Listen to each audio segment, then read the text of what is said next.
It's deep dive time here on SportsBit, and we do it at least once or twice a year. I like to do it more often when we can, but I enjoy bringing in Rob Veno from Rob Veno Sports and SportsMemo.com to do this particular segment because, quite frankly, I don't think there's anyone that does it better. Rob Veno, welcome to the program. How was your off season in MLB? How are you today, Teddy? Yeah, it's and this baseball season creeps upon us so much quicker nowadays. My goodness. Thursday opening day, still involved in other sports, but hey, you have to take the time to go ahead and get ready for the opening of the season. Looks like we have a pretty good grasp of what's going to go on here, Teddy. We'll share a little bit of that with the listeners today. Sure, absolutely. And the goal for this show, we got two deep dives, one for today, one for tomorrow. Everybody you talk to is concentrating starting pitching, who's got the best rotation, who's got the guys, who's got the prospects. The marketplace is so focused on starting pitching. And you'll see it here on SportsBet as we break down the games. We're going to break down the starting pitching matchups as much as anybody else. That's how the lines are set. So we talk about where are the edges that bettors can find. Well, one edge is lineups. Another edge is bullpens. Rob Veno is going to break them down both. Today's deep dive, all about the lineups for the 2018 MLB season. And Rob, we're not talking about who's going to hit the most runs or score the most runs or any of that. We're talking about from a value standpoint, who the markets are looking at and says, well, this lineup might be better than they think it is. Oh, this lineup might not be quite as good as the markets are pricing it. Let's start with the first team you asked me to talk about, and that's a team that I've seen getting a fair bit of play in the futures markets this spring, the Milwaukee Brewers. Yeah, Teddy, and we'll come at this lineup from the perspective of an over team this year. You know, it's interesting to me that the Milwaukee Brewers last year were 68 and 87 as far as over under is concerned, a fairly heavy under team in 2017. I'm going to take the assumption that the baseline for this team is going to be your basic 9.5. And you add those two players in that they acquired in the offseason, Christian Yelich and Lorenzo Cain, to the top of the lineup. Christian Yelich obviously developing a little more power along with the speed and the average. Cain the same, followed by just a plethora of solid RBI hitters. I think this lineup, obviously I'm not alone in that thought. I think the lineup is going to be even more dynamic than last year. The reason why you can play them to the over, Teddy, is you have to combine the lineup with the starting pitching and the bullpen. In this case, the starting pitching without Jimmy Nelson until maybe mid-July, I have a feeling that Milwaukee's bullpen, which is pretty good depth-wise, but I think they're going to be used up quite early and often. You don't see too many starters on this starting pitching rotation that are going to get you more than 5 innings, maybe 6 tops. You're talking about 3 innings plus a night for a bullpen. That adds to the total, obviously. So we're going to take this lineup that's been much improved, combine it with the lack of starting pitching, maybe the wear on the bullpen, and look at Milwaukee as an over team this season.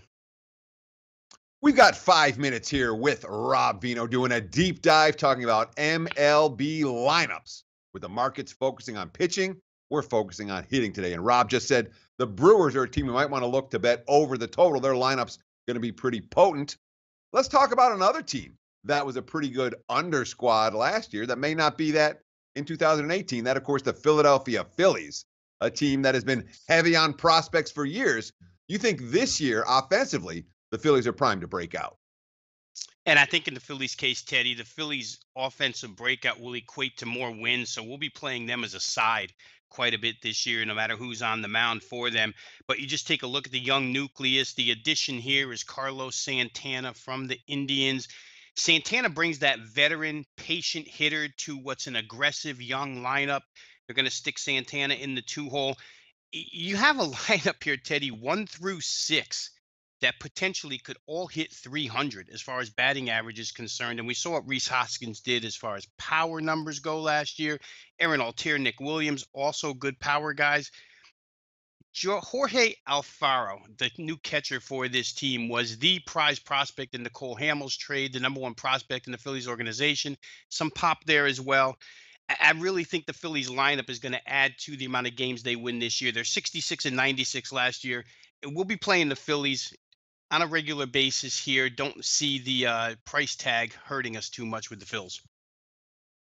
We're talking with Rob Veno from Rob Veno Sports and SportsMemo.com. MLB expert, legitimate. I mean, Rob, how long have you been doing this? 30 years?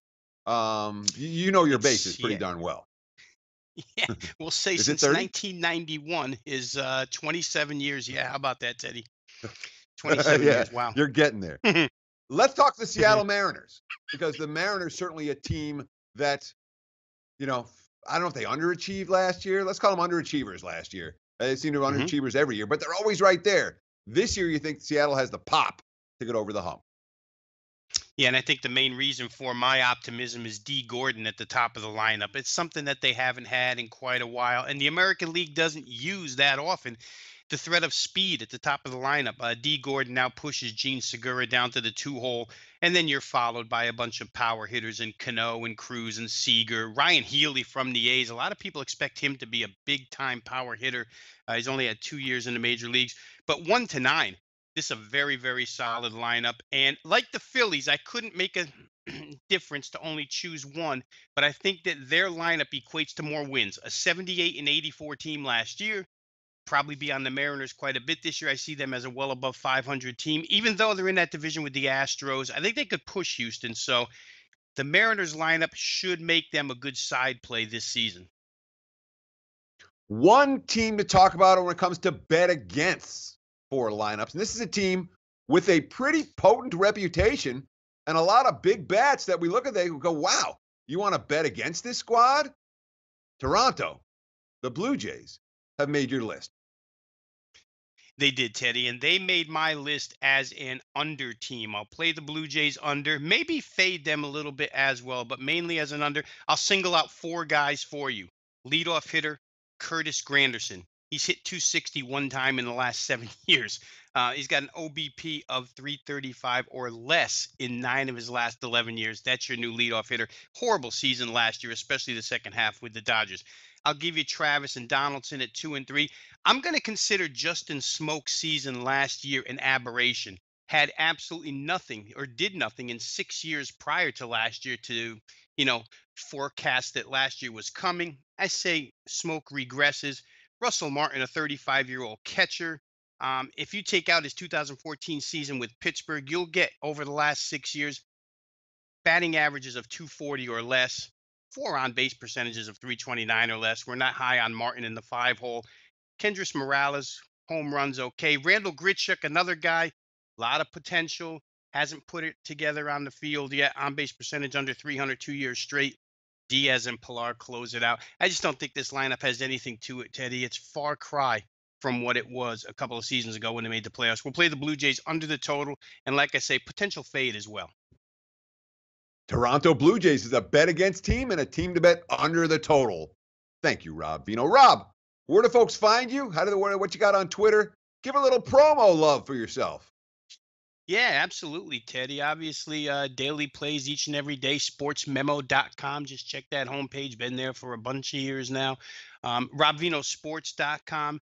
You can go to the homepage, that website, get a lot of statistical information that you might not find anywhere else. At Twitter, at Rob Veno Sports. Pretty simple, right? At Rob Veno Sports, you can find any activity that I might have on Twitter. Always sticking to the sports with my activity on Twitter, Teddy. We're not ranging too far there.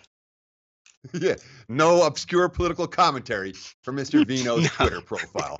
Rob, thank you so much for joining us today. We'll do it again, part 2 tomorrow. We're talking about bullpens, overvalued and undervalued, right here on SportsBit.